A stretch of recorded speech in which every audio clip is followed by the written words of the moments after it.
Welcome back to another Blue Collar Bro Blitz. I'm Connor back here. I figured I'd switch it up a little bit this time and do just an actual rookie, 2026 rookie breakdown of guys that I like and just kind of break them down one by one, so it's not like you have to listen to me talk for 35 minutes if I go on. So today I spoke about him a little bit. Like I said, this is a channel where I'm kind of a meathead. That's the whole point of the bro part. Bro, not big nerd. I'll watch some film. I mostly just watch, the tape on TV and, kind of get a grip on the guys from just, watching for certain little things and watching them on TV and, also from just watching some highlights. Not just like, this guy scores a lot of touchdowns, because if you're watching a highlight video, you're probably going to see a lot of touchdowns. So I'm going to break down my favorite prospect in the draft. That's Jordyn Tyson, wide receiver out of Arizona State. Like I said, I talked about him a little bit, but I'm going to kind of get a little bit deeper in depth. Like I said, I don't watch a whole lot of film, but I ended up watching some because, I just like him so much. And if I'm going to be doing this podcast, I don't want to be like, oh, I think he's good. So I was just kind of hitting up the film. I hit up the All-22 and I watched the games. I watched a couple games. I think I watched 3 games, and I made sure that they were playing, the best teams that they played. Like Texas Tech, I think, was one of the games that I watched of them. Because, no offense, I don't really care if you're a big school like, Alabama and you're playing Grambling State. No offense to any of those guys, but like, I'm not really going to get a whole lot out of watching that. Like, most guys going to the NFL should look good going against Grambling State. Again, respectfully, those guys probably all would beat me in just about every physical thing I can imagine. I might have some of those running backs and receivers on bench though, but either way. So Jordyn Tyson, he's 6'2", he's 195. The things from watching him, I thought he was absolutely electric. He's electric. He's extremely twitchy. When you watch him run routes, you can just tell he's different. When you just picture like what you standard expect guys to look like running routes, he is, very smooth. It's very fast. Like I said, twitchy or like a jitterbug is like the best way I can say it. I mean, once he gets the ball in his hand, he's not as twitchy. He just runs, and I like that. I mean, I don't mind guys who make some moves. I got, Antonio Williams, a guy I'll be coming up on, and maybe next episode, does that a lot. Him, not as much. He can do it, but out of his breaks and as he's, running routes, he's just very twitchy and jittery. He's got really good body control, especially for a dude 6'2" and 195. You want good body control when the ball's up in the air, can contort his body. If you've watched any highlights of him, you've probably seen the play where he hurdles a dude, lands in bounds, takes 2 steps, dives into the end zone. There's a lot of that kind of stuff to like about him. I just love watching his effort. Like I said, he's like a jitterbug watching him. I mean, every route that he runs, it's explosive. And, like I said, he has some concerns on the injury front. He tore his ACL a couple years ago, and then he had a hamstring injury most of last year. I'm not going to sit here and penalize him, for being hurt. If we're just going to kind of go based off of like let's assume everything goes well and he stays healthy, which he'll probably have some bruises and bumps and bruises. But, especially now, going into the NFL, he's going to be with professional trainers. Not that Arizona State's aren't great, but, you got to just assume that he's going to stay healthy. You got to be aware of that risk that he might not. But I love watching him. So I got 2 comps for him. Or actually, no, let's go into the weaknesses first. Like I said, medical.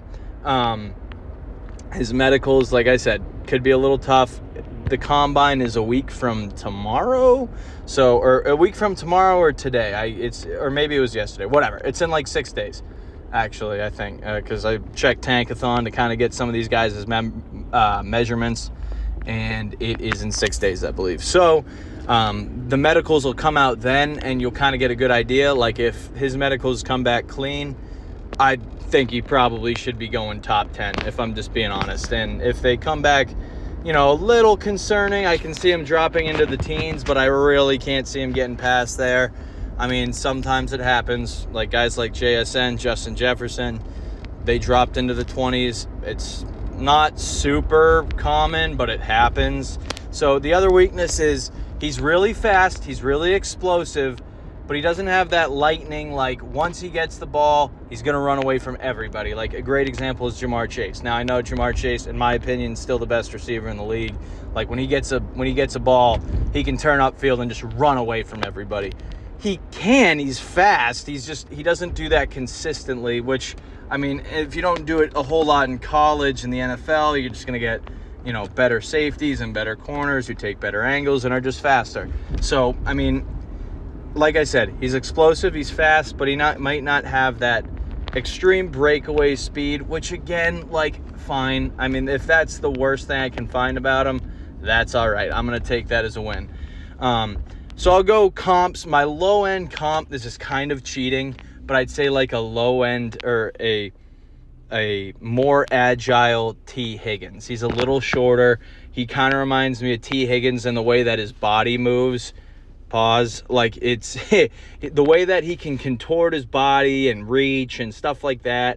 He's not as sticky as T. Higgins. Like, dude just like grips the ball like nobody's business, like, and can reach out, get hit, holds on. He's not quite like that, but like I can see him being a little bit more of an agile T. Higgins, which, I mean, for me, I think T. Higgins would be a one on just about any team.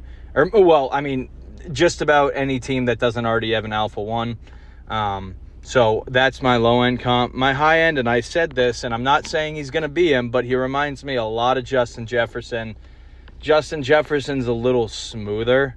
I don't think that Jordyn Tyson's going to have the same career as Justin Jefferson, obviously. But the way that they run routes, the way that they move, the way that they just look, I mean, they do remind me quite a bit of each other just in the way that they play. They're around the same size. Like I said, Justin Jefferson might be a little bit faster and might be a little bit smoother. But they do remind me of each other. I think I heard somebody else say CeeDee Lamb, which is also fine by me. That's a fine one too. I think that's, a good comp. I've also heard, guys like that. He kind of looks a little bit like Travis Hunter. I don't want to say that because that might, turn people off, but like that kind of build, where it's he's not AJ Brown, yoked up, but he's a little on the skinnier side, but it's not really a huge concern at the wide receiver position if you're at that weight. He has the kind of ideal height and weight. Well, if he was a little thicker, it might be better, but like he's not Devontae Smith, who's 160 pounds or 65 or whatever he ended up being. So Jordyn Tyson, my favorite prospect. I would love it if my New England Patriots would pick him up. He's not going to last that long, unfortunately. But as I said, I would love to see him go to Washington, Tennessee, or Kansas City. I think those three would be probably my ideal spots. Selfishly, New England. So next episode, I'm going to dive into Antonio Williams, a guy I actually really like. He's kind of fallen out of a little bit of favor after this last year. But, that'll be the next prospect. So that's Jordyn Tyson. Blue collar blitz bro, the bro score. That's something I'm implementing. All right. So the bro score is basically just, in other words, my score of you. I thought about doing like the bro meter. The bro meter will be different. Like all-time bro meters, Baker Mayfield would be at the top. But my bro score, this blue collar bro score on Jordyn Tyson is an 8.4. An 8.4 bro score. I love watching him play. I think he's going to be really good. I would be happy if he was my number one receiver. So that's Jordyn Tyson. And we will do Antonio Williams next.